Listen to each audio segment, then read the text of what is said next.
Well, good Saturday morning, friends. Mark Holmes here, of course, with my buddy Cowboy Joe Boo, as well as Joe Bear in the house. And as always, I want to say thank you all for watching, commenting, subscribing, and being part of the Joe Boo Sports Report. Without you guys, as well as you ladies, you know that this literally does not work. So let's get open for business here, and let's wake up the football gods here this Saturday.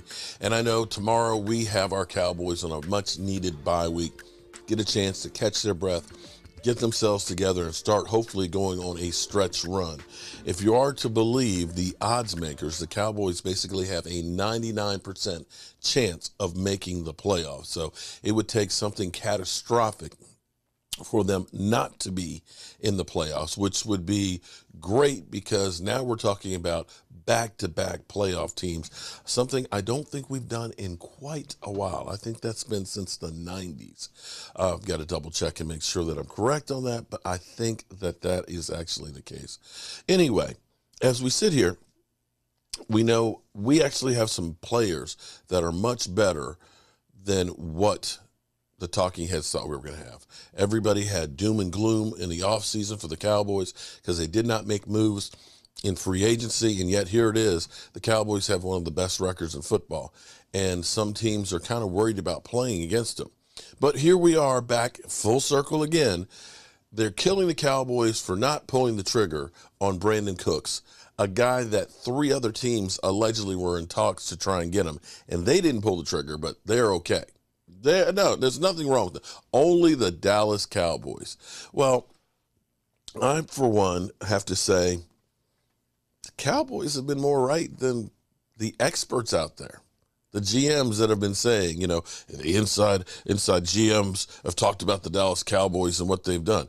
I almost actually have to say that Stephen Jones, as much as it pains me, was correct when he said the way the Rams were bringing in all these players that he didn't believe that it was the right way to do it. And you kind of looked at it and say, but they just won the Super Bowl, and we ain't been since the 90s.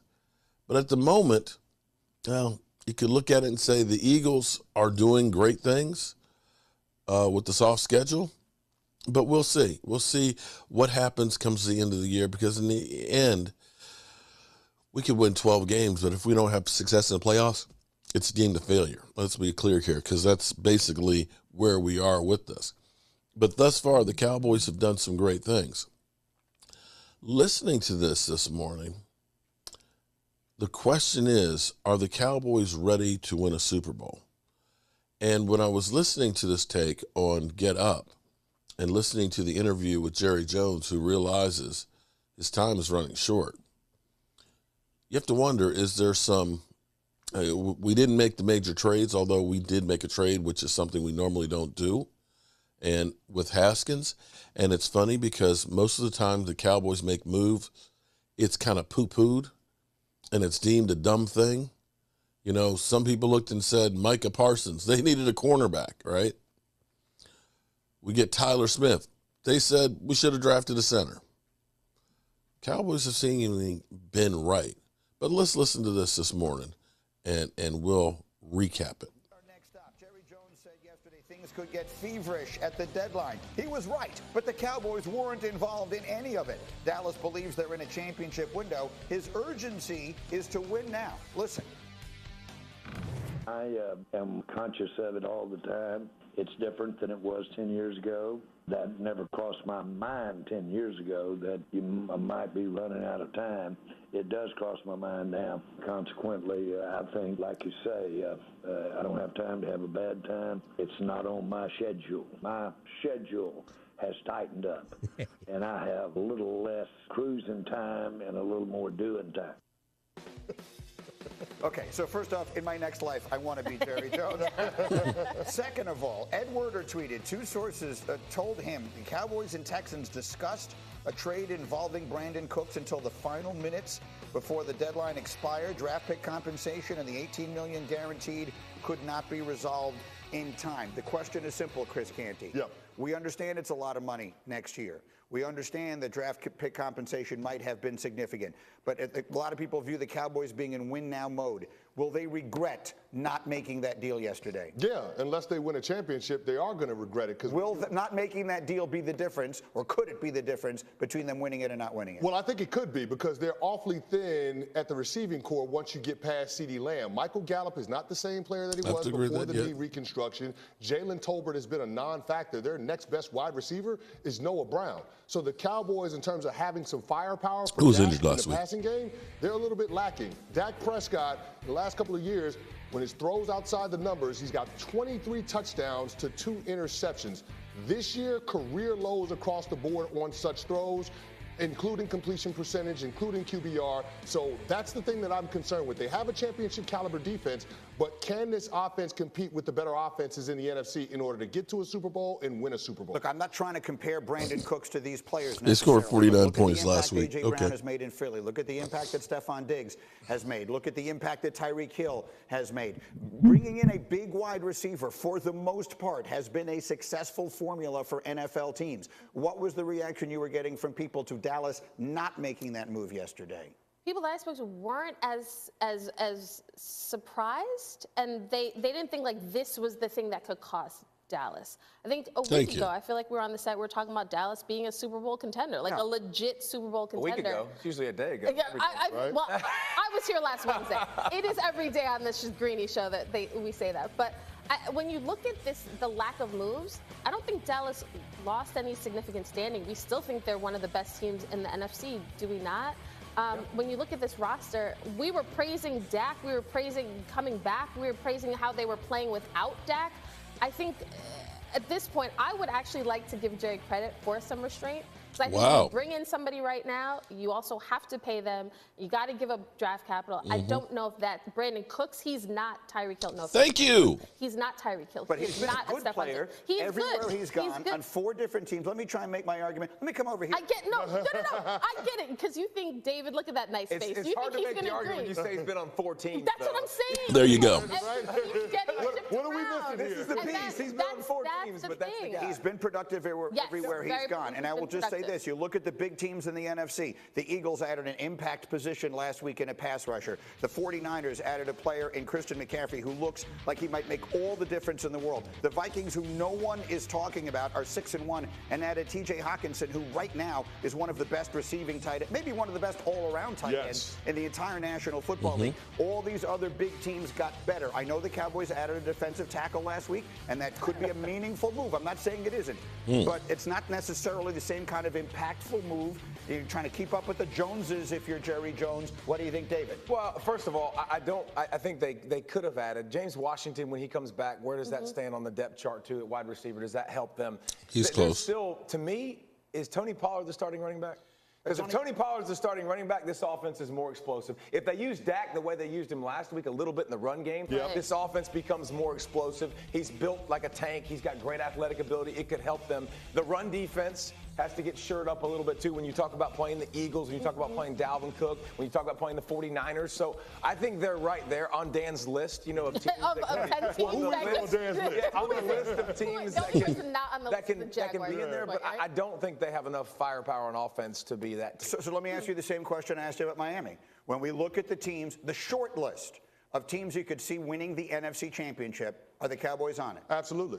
I mean, you can make an argument that they're the second best team in the conference, right there with San Francisco and Minnesota. So I like what the Dallas Cowboys are bringing to the party defensively. And to your point about shoring up that run defense, that's what the Jonathan Hankins trade was all about. The only question that I have is what happens at receiver if, for whatever reason, CeeDee Lamb goes down? What are you going to do? Your passing game has already struggled this year, throwing the ball outside of the numbers down the field. You don't have another threat outside of 88. That's an area that has to be of concern. Now, I'm not saying they got a major in it, because the identity on the offensive side of the ball is running the football. They had 29 run attempts versus 28 pass attempts in that Bears game. But you still got to have some firepower in the passing game, and I just don't see that beyond 88. I'm going to continue to try and convince Kmart. Remember last year when the Rams signed O'Dell Beckham, we thought he was going to be a luxury. That's something they didn't necessarily need. And then immediately one of their receivers, Robert Woods, got seriously injured, and all of a sudden the luxury became a necessity. You can't have too many good players. I believe they will regret not making this move.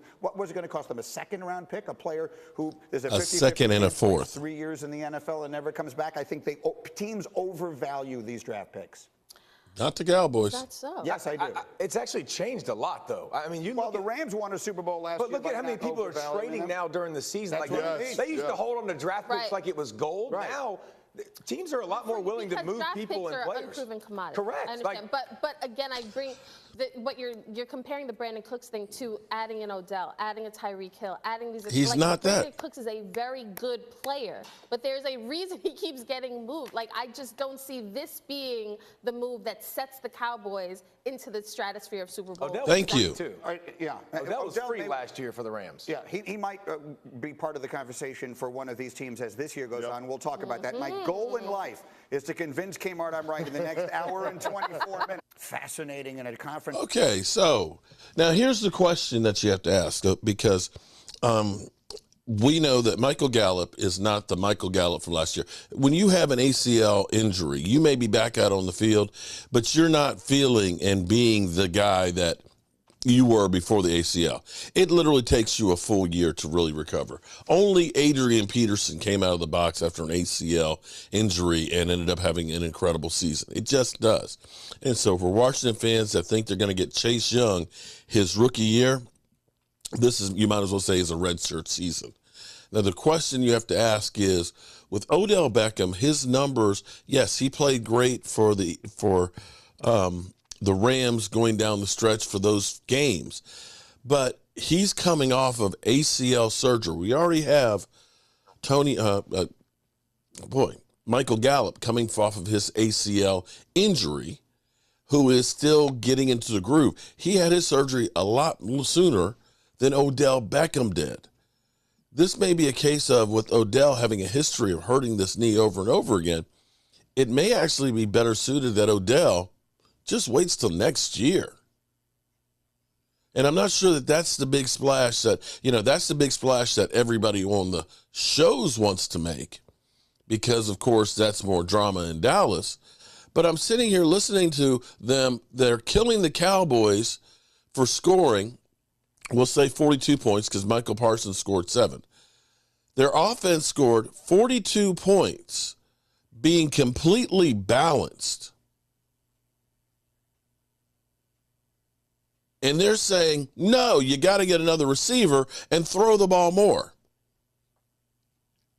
Guys, the problem with the Cowboys last year was going towards the end of the season and in the playoffs, we couldn't run the football and we relied on the pass too much. If you're telling me we had 29 runs and 28 pass plays, I'm good. I'm good. If I'm just looking at that, I'm looking at that and saying, that's probably a win. That's a win. When you start seeing 40 and 50 passes in a game, it's a shootout. Or you're way behind and trying to catch up. You know, this is a case of they're trying to make drama where there's not drama. And for me, I'll have it in my next video, but I think we've actually seen an evolution of Kellen Moore, who realizes that living by the sword and dying by the sword, where we're doing over too much passing, that balance is the key on this. And maybe, just maybe, Kellen Moore, the light bulb has gone up since the Tampa Bay game. All right, good people. I got some work to do in the workshop. We'll be doing our usual 5 o'clock live stream, of course, here. And we'll be bringing you up to speed with everything that is. For tomorrow, we don't have the Cowboys. We don't have the Giants. We don't have the Eagles. But there are some good games. We're going to find out, are the Washington Commanders for real or the Minnesota Vikings for real? You know, Kirk Cousins going against the Washington Commanders, his former team. There's going to be the Bills versus the Jets, surprisingly. That's a big game also at 1 o'clock that we'll be watching and covering. The Seahawks and are the Seahawks for real against the Cardinals. We got the Rams versus the Bucks. One of those teams will kind of give themselves some more hope going forward. The other one, it may be time to start packing it in, because both of them, 3-4 and 3-5. You don't want to go 3-6 if you're the Tampa Bay Buccaneers, or 3-5 if you're the Rams. And the Titans, who kind of righted the ship after losing to the Giants early on, going against the Chiefs Sunday night. So we'll definitely be covering all those. My man E2 Blue will be here, and hopefully you guys will be here with us as well. And I think Philly 500 is supposed to get out of jail on Sunday. So we'll see about that. And as always, I appreciate you. Mark Holmes here, and as always, I want to thank you all for watching, commenting, subscribing, and being part of the Joe Boo Sports Report.